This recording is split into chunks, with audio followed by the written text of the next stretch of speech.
올여름이 많이 더워서 우리 성도님들 함께 피서도 가고요. 또 몇 주 전에는 아예 설교 제목도 다음 피서지는 천국입니다. 그렇게 설교했던 것이 엊그제 같은데 매일매일 날씨가 달라지고 있습니다. 다음 주간은 민족명절 추석을 앞에 두고 있고 그야말로 이 추수의 계절이 다가오고 있습니다. 이런 추세로 가자면 추운 겨울도 머지 않았다. 우리가 그렇게 내다볼 수 있겠습니다. 우리에게 이렇게 계절만 어김없이 찾아오는 것이 아닙니다. 하나님께서 말씀하신 대로 이 세상 끝날 심판의 날도 때가 되면 어김없이 우리 앞에 다가올 날이 있을 줄로 믿으시 바랍니다. 주님께서 열매 없는 무화과 나무를 책망하셨었는데 우리가 이 세상 끝날 심판대 앞에 섰을 때 내놓을 영적인 열매가 무엇입니까? 요한복음 15장의 포도나무 비유를 읽어보면 하나님의 소원이 무엇입니까? 그 포도나무에 붙은 가지들이 많은 열매를 맺는 것입니다. 나는 참 포도나무여 내 아버지는 농부라 내게 붙어 있어 열매를 맺지 아니하는 가지는 아버지께서 그것을 제거해 버리시고 무릇 열매 맺는 가지는 다 더 열매를 맺게 하려 하여 그것을 깨끗하게 하시느니라. 하나님의 관심은 이 농부의 관심은 열매가 얼마나 맺혔나 여기 있는 것입니다. 쭉 내려가 보니까 너희가 열매를 많이 맺으면 내 아버지께서 영광을 받으실 것이요 너희는 내 제자가 되겠다 하셨고요. 내가 너희를 택해 세운 목적도 이유도 너희로 가서 열매를 맺게 하기 위해서다. 그렇게 쓰고 있습니다. 그렇게 열매를 맺으라고만 말씀하신 게 아니고 어떻게 하면 열매를 많이 맺을 수 있는지 그 방법도 나와 있어요. 그 포도나무장에 보니까 15장 5절에 나는 포도나무에 너희는 가지라 그가 내 안에 내가 그 안에 거하면 사람이 열매를 많이 맺는다. 그렇게 쓰고 있습니다. 그러니까 하나님의 소원은 우리가 믿는 하나님께서 기뻐하시는 것은 당신의 종들이 백성들이 많은 열매를 맺기를 바라시고 또 반대로 열매를 맺지 않으면 그냥 그 가지를 잘라버리신다 그러셨습니다. 마지막 날 우리가 다 하나님 앞에 심판대 앞에 설 것인데 하나님께서 우리에게 너 이 세상 무엇 하면서 살다 왔냐 그렇게 물으신다면 뭐라고 대답하시겠습니까? 안 믿는 사람들은 하나님께서 그렇게 물으시면 아마 10중 8구는 열심히 돈 벌다 왔습니다. 그럴 겁니다. 뭐 하려고 그렇게 열심히 돈 벌었냐? 그러면은 먹고 살아야 되니까 하여튼 열심히 돈을 벌었습니다. 남편들은 처자식 먹여 살리고 공부시키고 그래서 새벽부터 밤늦게까지 하여튼 1년 365일 쉬지도 못하고 평생을 일하다 왔습니다. 그럴 테고요. 또 아내들도 남편이 번 거 갖고 안 되니까 나도 맞벌이 이 직장 전선에 나가서 나도 새벽부터 밤늦게까지 1년 365일 그렇게 일만 하다 왔습니다. 그럴 겁니다. 이게 아이러니하게도요. 이게 가정을 위해서 부부들이 맞벌이를 하는데 근데 그 맞벌이 때문에 가정이 더 소홀해지고 자녀들은 방치돼지고 그렇습니다. 세상 사람들 사는 모습을 보면 이게 먹고 살기 위해서 돈을 버는 건지 돈을 벌려고 먹고 사는지 하여튼 헷갈릴 정도로 온 세상이 그저 물질만 바라보고 그렇게 나가고 있습니다. 그러나 우리 믿는 성도들은 어떻게 살아야 됩니까? 먹는 것도 마시는 것도 사는 것도 심지어는 죽는 것도 다 주님 영광을 위해서 살아야 될 줄로 믿습니다. 다 하나님께서 기뻐하시는 뜻을 이루기 위한 것이어야 한다는 것입니다. 하나님의 소원은 당신의 종들이 많은 열매를 맺고 그래서 주님의 제자가 되기를 바라시는 것입니다. 그래서 오늘은 대략 한 3가지 정도로 주제를 나눠서 본 말씀을 살펴보려고 하는데 첫 번째로 그러면 하나님께서 그렇게 바라시는 그 열매가 도대체 무엇이냐 겁니다. 어떤 사람은 이 씨 뿌리는 비유에서 이 말씀의 씨앗을 그 씨 뿌리는 사람이 여러 사람에게 뿌리고 있으니까 그렇게 해서 30배, 60배, 100배 결실을 거둔다고 했으니까 이는 한 사람이 나가서 열심히 전도해서 30명, 60명, 100명은 전도해야 된다. 아니, 목사님 그런 말씀이 아니었던가요? 하여튼 그렇게 이해하는 사람은 하나님 입장에서는 이 기본은 30명이다. 꼭 그런 것처럼 받아들이는 분도 계십니다. 그런데 이 말씀을 잘 살펴보시면 여기 30배, 60배, 100배 결실을 거둔다는 말씀은 이 씨를 뿌리는 사람이 그렇게 30배, 60배, 100배의 결실을 거뒀다는 것이 아니고요. 뭐가 30배, 60배, 100배가 됐다는 거예요? 좋은 밭에 떨어진 씨앗이 30배, 60배, 100배 결실을 거둔 것이다. 는 것입니다. 아니, 농부가 어디다 씨를 뿌리면 씨는 저기 있는데 농부에게서 가지가 나가지고 여기서 막 열매가 30배, 60배, 100배 열리나요? 그럴 수는 없는 거 아니에요. 사람이 열매 맺는 것이 아니고 그 씨앗이 자라서 열매 맺는 거죠. 오늘 박 목사님 오후에 그 설교가 그렇지 않아도 말씀의 제목이 좋은 열매와 나쁜 열매인데 그 마태복음 7장에 거기서도 보면은 이게 좋은 열매, 나쁜 열매 그 어감으로만 보아도 이게 믿는 자가 얼마나 그 성품이 그리스도의 성품을 닮아서 변화됐느냐, 얼마나 하나님 말씀에 순종하는 삶을 살았느냐, 그런 의미가 그 속에 담겨 있다는 것을 우리가 알 수 있습니다. 마태복음 7장 20절 21절에 보니까 이러므로 그들의 열매로 그들을 알리라. 나더러 주여 주여 하는 자마다 다 천국에 들어갈 것이 아니요 다만 하늘에 계신 내 아버지의 뜻대로 행하는 자에 들어가리라 그랬습니다. 포도나무 비유에서도 열매를 많이 맺으면 주님의 제자가 된다 그랬으니까 이 말씀들을 보면 우리가 맺어야 되는 열매가 어떤 영적인 성품, 그리스도의 성품에 이르는 것, 그런 의미가 있다. 그렇게 이해해 볼 수도 있겠습니다.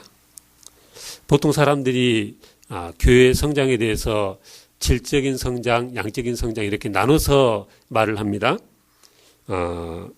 그래서 하나님께서 바라시는 것은 이게 그냥 숫자만 채우는 그런 교회가 아니라 성도들이 질적으로 그 성품이 주님의 성품에 참여하는 그런 성숙된 크리스찬이 되길 바라신다.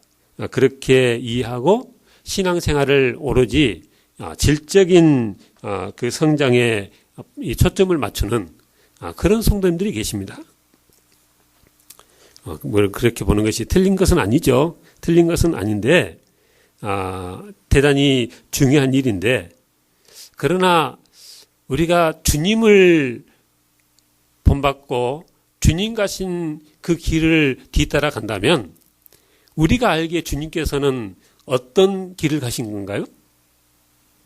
우리 주님은 우리가 잘 아는 것처럼 하늘 보자 버리시고 낮고 천한 이 땅에 인간의 몸으로 오셔서 목숨 내놓고 전도하시고 하나님의 뜻을 이루기 위해서 십자가 그 대속의 죽음의 그 자리도 마다하지 않고 사시다 가신 분이 우리 주님이십니다.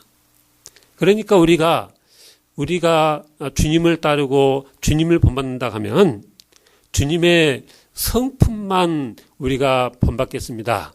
그게 아닌 것이고요. 주님처럼 우리도 낮은 곳에 임하여서 우리도 주님처럼 목숨 내고 전도하고 주님께서 우리에게 요구하시면 내 목숨이라도 내놓겠습니다. 그런 이 마음가짐으로 신앙생활이 우리 가운데 있어야 되겠다는 것입니다. 그러니까 우리 신앙생활이 나가서 열심히 전도하지 않고 그저 내 신앙 인격만 다듬을 것도 없는데 또 다듬고 하면 그것은 반쪽 신앙인 줄 믿으시 바랍니다. 아멘. 언젠가 제가 설명드렸던 건데요. 사과나무가 맺는 열매는 뭡니까? 그건 너무나 쉽죠. 사과나무야 사과를 맺는 것이고 배나무는요? 배나무는 배를 맺습니다. 개는요? 개는 강아지를 낳는 거죠. 소는요? 송아지를 낳는 거고요. 조금 더 어려운 질문 하겠습니다. 사람은요? 사람은 사람을 낳아야죠. 아기를 낳아야죠. 설교 준비하면서요. 야, 이 사람들이 요즘은 짐승만도 못하다. 그런 생각을 했습니다. 아니, 목사님 왜 이렇게 격한 말을 하십니까? 사실 그래요. 짐승들은 그 낳는 거 힘들다고 그냥 새끼 안 낳고 안 그러거든요. 근데 하나님의 명령에 따라서 짐승들은 다 생육하고 번성하라는 그 명령에 순종해서 열심히 새끼들 낳는데 그 개새끼들 보세요. 얼마나 많이 낳는가. 근데 뭔 새끼라고 해서 죄송합니다. 근데 사람들은 안 나요. 요즘은 결혼도 안 하고 결혼해도 얘는 안 낳겠다고 하고 도대체 어떻게 돌아가는지 모르겠어요. 하나님의 명령은 그냥 귓전으로도 듣지 않습니다.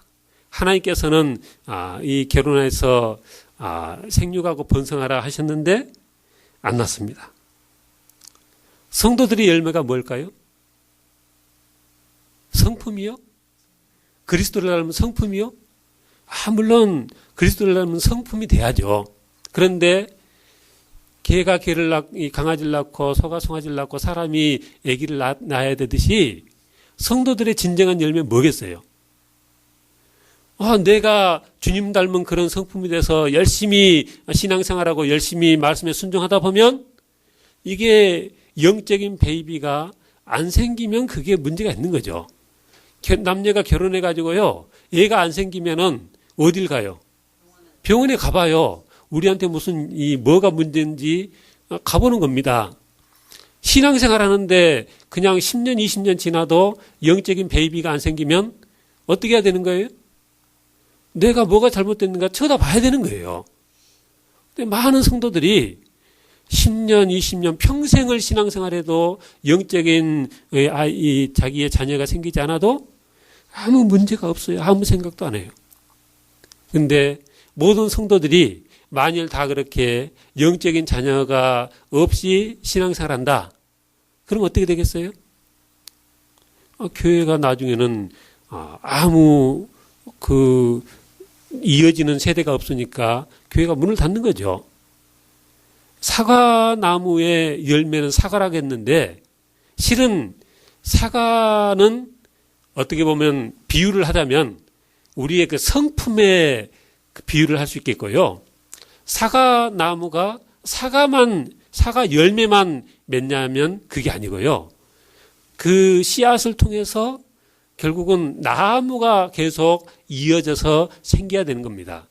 나무가 계속 이어져 생기지 않으면 우리가 이 추석 때 맛있는 사과를 먹을 수 있어요, 없어요? 못 먹는 거죠. 그러니까 사과나무에서 사과를 따먹는 것도 중요한 거지만은 계속 이게 끊이지 않고 따먹으려면 어떻게 해야 돼요? 또 사과나무가 자꾸 심어져야 되는 거예요. 자꾸 생겨져야 되는 거예요. 말씀드린 것처럼 대부분의 성도들이 하고 있는 것은 뭐냐면요. 그냥 가만히 눌러 앉아서 다듬을 것도 없는 내 신앙 인격만 자꾸 다듬고 있는 거예요. 우리 주님께서는 땅끝까지 이르러 내 증인이 되라. 그렇게 유언을 남기시고 떠나셨는데도 마치 아무 말씀도 안 하신 것처럼 주님께서 무슨 말씀을 하셨든지 나는 내 하고 싶은 대로 한다. 그런 것처럼 사람들이, 성도들이 절대 입을 열어서 복음을 전하지 않는다는 것입니다. 하도 많은 분들이 그러니까 성경에 주님께서 절대 복음을 전하지 말라 그렇게 명령하신 데가 있나? 그런 생각이 들 정도로 그렇습니다. 사실을 말하자면요. 그 신앙 인격을 다듬는 것도요. 그냥 앉아서 말씀 보고 기도하고 그래서 다듬어지는 것이 아니고요. 영적인 자녀를 낳으면 자동으로 됩니다. 자동으로. 똑같은 나이의 젊은 사람 중에 결혼을 일찍 해서 애가 생겨서 일찍 부모가 되잖아요. 그러면 애가 생기고 그냥 배 생기면서부터 이미 철이 들기 시작해요. 철이 들고 말이나 생각이나 행동이 다 어린이 되어집니다. 찬송에 이 풍랑이 인연하여 더 빨리 갑니다 그랬는데 뭐 자식이 뭐 풍랑은 아니지만 그러나 어쨌든 이 자녀를 둔 부모가 되어지면 영적으로 그냥 육적으로도 다 어른이 자동으로 되어지는 것입니다. 그러니까 우리가 30배, 60배, 100배의 그 결실을 거둔다는 것이 이게 그냥 말씀만 붙들고 그렇게 앉아 있어서 되는 것이 아니고요. 말씀에 순종해서 열심히 영적인 자녀를 낳을 때 그런 줄 믿으시 바랍니다. 우리 서울연합회 성도들 모두가 다 하나님의 말씀에 순종해서 그리스도의 성품을 닮아가는 데 힘쓰는 것과 동시에 열심히 복음되는 삶 살아가는 성도 다 되시길 주님으로 축원합니다. 두 번째로 그렇다면 우리가 주님의 명령 따라서 씨 뿌리는 사람이 되어서 열심히 복음을 전할 때 이 말씀을 받는 사람들은 이 말씀 씨앗에 어떤 반응을 할 것인가? 우리 주님께서 친절하게도 간단 명료하게 네 종류로 요약해 주시고 또 뒤에 보니까 해설까지 다 붙여주셨습니다. 네 종류의 마음밭이 있다 그랬습니다. 무슨 밭이 있어요? 길가, 돌밭, 가시덤불밭, 그리고 좋은 땅, 옥토 이렇게 네 종류가 있다 그랬습니다. 길가는 뭐예요? 사람들이 하도 그냥 왕래가 많아가지고 굳어질 대로 굳어져서 씨앗을 뿌린다고 해서 흙 속에 들어가지 않는 그런 마음밭이죠. 그러니까 이게 사단이 와서 그 말씀을 그러니까 듣고도 깨닫지 못하는 거고요. 사단이 와서 그 말씀을 뺏어가서 아무런 그 싹도 나지 않는 그런 상황입니다. 농사 짓는 분들 보니까요. 이렇게 흙 속에다가 씨앗을 심잖아요. 그러면 새들이 어떻게 와서 알고요. 그 흙 속에 있는 씨앗을 다 파먹은대요. 그러니까 그 씨앗에다가 뭐 빨간색 뭐를 막 발라가지고 심고 그렇답니다. 그 미물인 새들도 자기 먹을 것은 다 알아가지고 그 흙 속에 있는 것도 파먹는데 사단마귀가 뿌려진 말씀의 씨앗을 그냥 두겠어요? 그것도 길가에 뿌려졌는데 보자마자 싹 걷어가 버리는 거죠. 그런 길가밭이 있고요. 또 돌밭은 뭡니까? 돌밭은 흙이 밑바닥이 돌이어서 흙이 얇다는 거죠. 그러니까 뿌리가 내려가다가 그냥 이 바위 때문에 더 이상 못 내려가는 거죠. 무슨 얘기예요? 큰 환란과 박해가 와서 이게 자라긴 자랐는데 환란과 박해 때문에 뿌리가 깊지 않아서 금방 넘어져 버리는, 쓰러버리는 그런 믿음을 말하는 것입니다. 가시덤불밭은 뭐예요? 뿌리는 잘 내렸어요. 뿌리는 잘 내렸는데 뿌리만 내리면 됩니까? 이게 가지가 자라고 잎이 나고 그래서 광합성작용을 많이 하고 해야 열매를 맺는 것인데 이게 자라나지를 못하는 거예요. 위에 뭐가 가득 찼어요? 가시덤불로 이게 꽉 찬 거예요. 주님께서 말씀하시길 이 가시덤불은 세상 염려, 재물의 유혹이라 그랬습니다. 그러니까 환란과 박해는 이 돌밭은 내 바깥에서 오는 문제고요. 세상 염려와 재물의 유혹은 어디에서 나오는 거예요? 내 속에서 나오는 거예요. 그러니까 환경이 나를 예수 잘 믿지 못하게도 하고 내 마음도 흔들려서 예수를 잘 믿지 못하고. 좋은 땅은 뭡니까? 좋은 땅은요, 그냥 땅도 기름지고 좋아요. 위에 가시덤불도 없어요. 그래서 이게 뿌리도 잘 내리고 잘 자라서 지난 여름처럼 그렇게 뜨거운 태양도 이겨내고 태풍이 불어도 이게 쓰러지지 아니하고 병충해도 이겨내고 네가 나를 갉아먹어도 나는 끝까지 간다. 그렇게 인내해서 30배, 60배, 100배 결실을 거두는 것이 좋은 땅이다는 것입니다. 오늘날은 시대적으로 보면 참 많은 열매 맺기 어려운 때입니다. 더군다나 요즘은 이 길가밭이 너무나 많아요. 사람들의 그 마음이 얼마나 굳어졌는지 이게 말씀을 전하면 막 튕겨져 나옵니다. 말씀, 다른 것은 다 괜찮은데 말씀만 전하면 튕겨져 나와요. 저 어렸을 때만 해도 부흥회가 얼마나 많이 있었어요. 그래서 부흥 강사 목사님들이 설교 한번 하면은 그게 꼬꾸라져서 은혜 받고 회개하고 헌신하고 그랬습니다. 저보다 더 그 부모님 세대는 그냥 길거리에 떨어져 있는 종이 쪽이라도 주워서 읽다가 그냥 읽다가 은혜 받고 주님 앞에 돌아오는 그런 예도 있었습니다. 근데 이게 시대가요, 잘 사라지는 것이 꼭 복도 아니에요. 뭐 옛날에는 종이 쪽도 귀하니까 그것을 주워서 읽었지만은 요즘은 누가 그걸 보려고 합니까?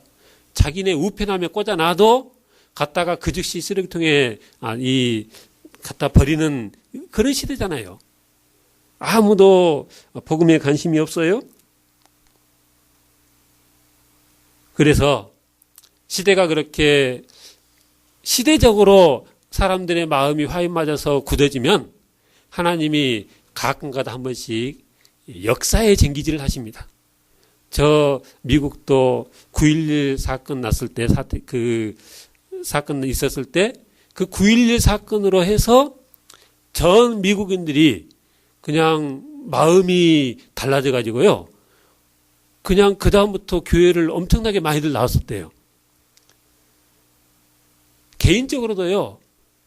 집안에 무슨 이 가족 중에 그 가족 상이 있다든지 사업이 잘못돼 가지고 부도가 났다든지 큰 질병으로 어려움에 맞닥뜨렸다든지 그러면 그게 바로 개인적으로 이 마음밭이 일궈지는 때입니다. 그러니까 우리가 이 길가밭은 방법이 하나밖에 없는 거죠. 거기다가 뿌려봤자 이 씨앗이 들어가지도 못하니까 길가밭은 먼저 그 마음밭을 일궈야 되는데 우리가 사람들의 마음밭을 일굴 수 있어요, 없어요? 없죠. 그러니까 하나님께 기도하는 겁니다. 하나님, 우리 봉천동 일대 사는 사람들의 그 마음밭을 일궈 주시옵소서. 하나님, 우리나라 이 민족들의 마음밭을 일구셔서 더 겸손하게 하시고 하나님의 말씀에 귀를 기울이는 심령들 되게 없어서. 그래서 하나님께서 이 하나님의 그 쟁기질로 한 번씩 뒤엎으면 그때가 우리가 씨를 뿌릴 절의 찬스라는 거죠. 그러니까 우리가 씨를 들고요. 언제 뿌릴 것인가 잘 쳐다봐야 되는 거예요. 평소에 기회를 잘 보고 있다가 뭐 집안에 그분의 집안에 뭐 어려운 일이 생겨서 이 마음이 이렇게 싱숭생숭하고 할 때 그때 찾아가서 그때의 사랑으로 위로하고 함께 해주고 그러면 그게 복음의 씨앗이 심겨지는 좋은 기회인 것입니다. 절대적으로는요. 그 세대별로 보자면 마음밭이 애들이 부드러울까요? 어른들이 부드러울까요? 말할 것도 없이 아이들이 부드러운 거죠. 그러니까 우리가 실은 전도를 어른들한테는 그냥 하는 신용만 하고요. 누구한테 가서 열심히 해야 되는 거예요.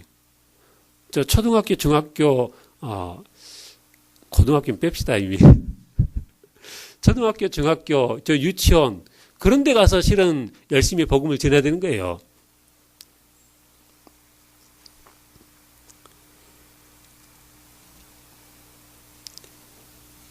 그렇게 해서 믿기는 믿었는데 교회 나온다고 다 이게 30배, 60배, 100배 결실을 거두는 게 아니잖아요. 보면은 그 마음밭이 돌밭인 성도가 있고 또 보면은 가시덤불밭인 성도들이 있다 이거죠. 어떻게 해야 됩니까? 열심히 주님의 말씀으로 권면하고 우리가 잘 섬겨서 그 마음밭을 읽어서 돌밭은 다 돌을 제해줘야 되는 거예요. 그래서 믿음의 뿌리가 내리도록 우리가 옆에서 잘 돌봐줘야 되는 거고요.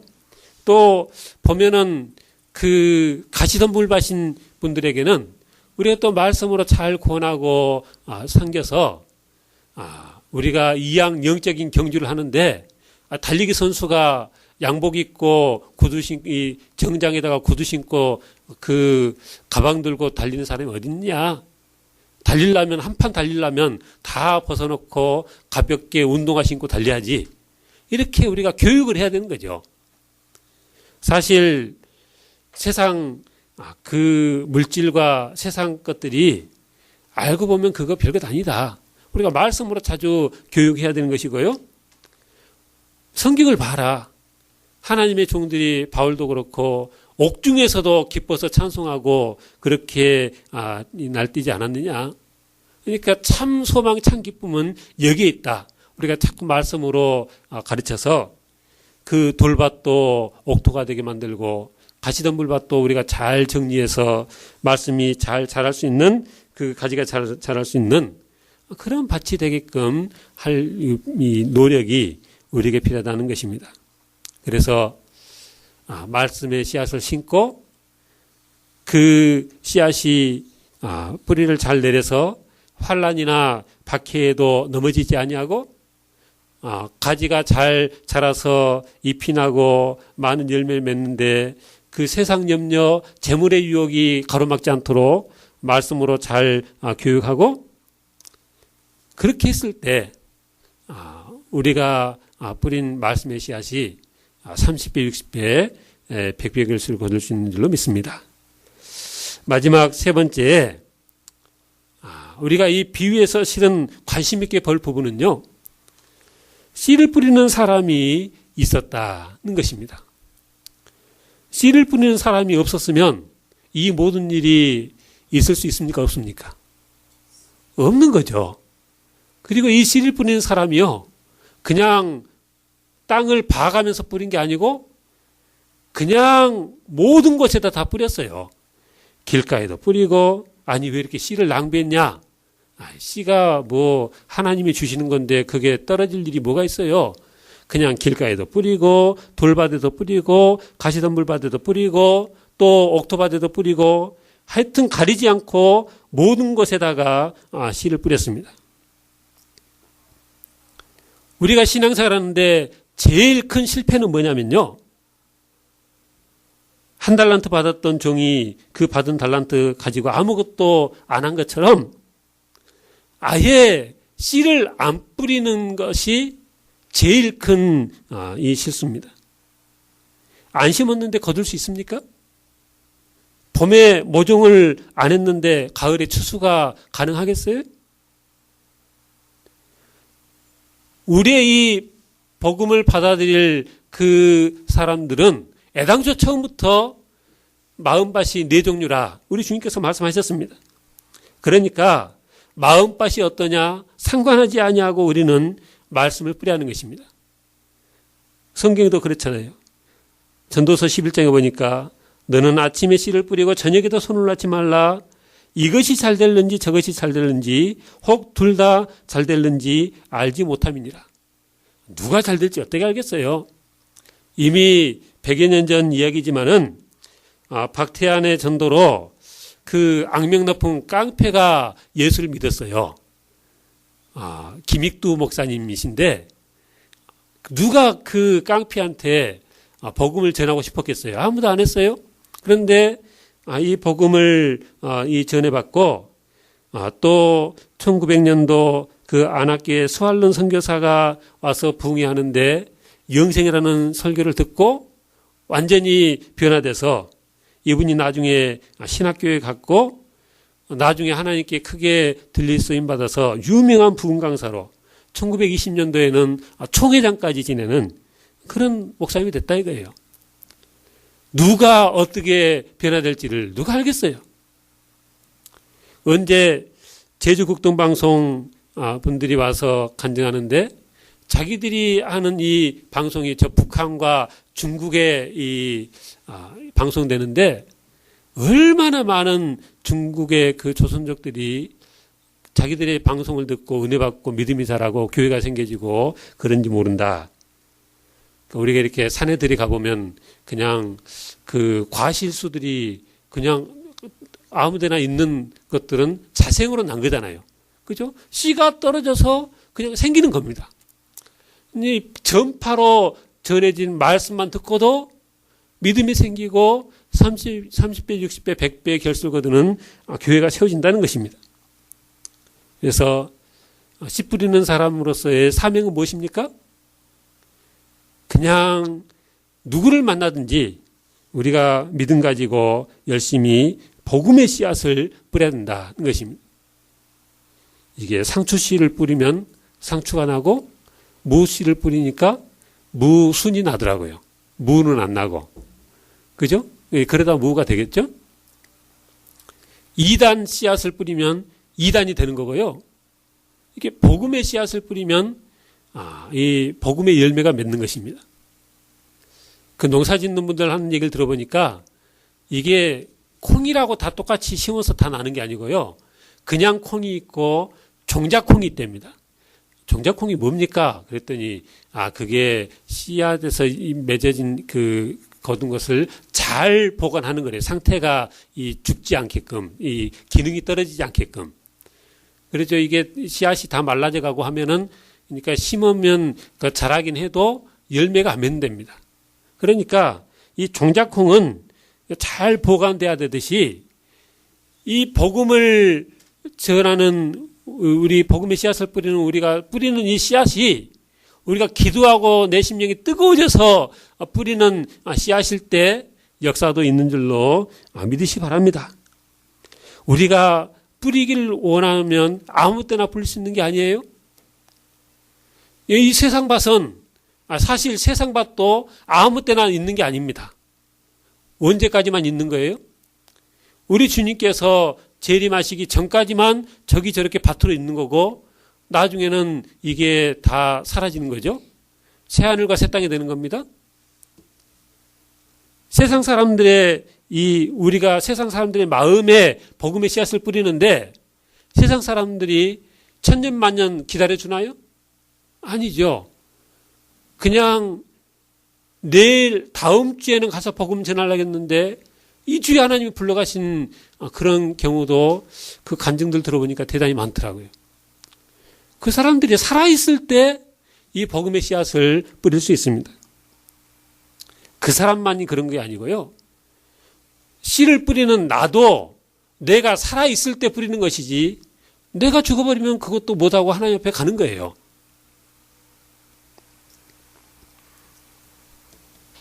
그래서 찬송가처럼 새벽부터 우리 사랑으로서 저녁까지 씨를 뿌려봅시다. 아직 기회가 있을 때 우리가 힘써 이 복음의 씨앗을 뿌리는 삶을 살아야 된다는 것입니다. 제가 이렇게 달력을 보니까요. 2013년이 이제 5달이 다 안 남은 거죠. 추수감사절을 이렇게 쉬어보니까요. 딱 어떻게 맞춘 것도 아닌데 오늘부터 딱 100일 남았더라고요. 뭐 100일 작전 뭐 이런 거라도 한번 해야 되는 게 아닌가. 올 한 해 영적인 농사가 어떠십니까?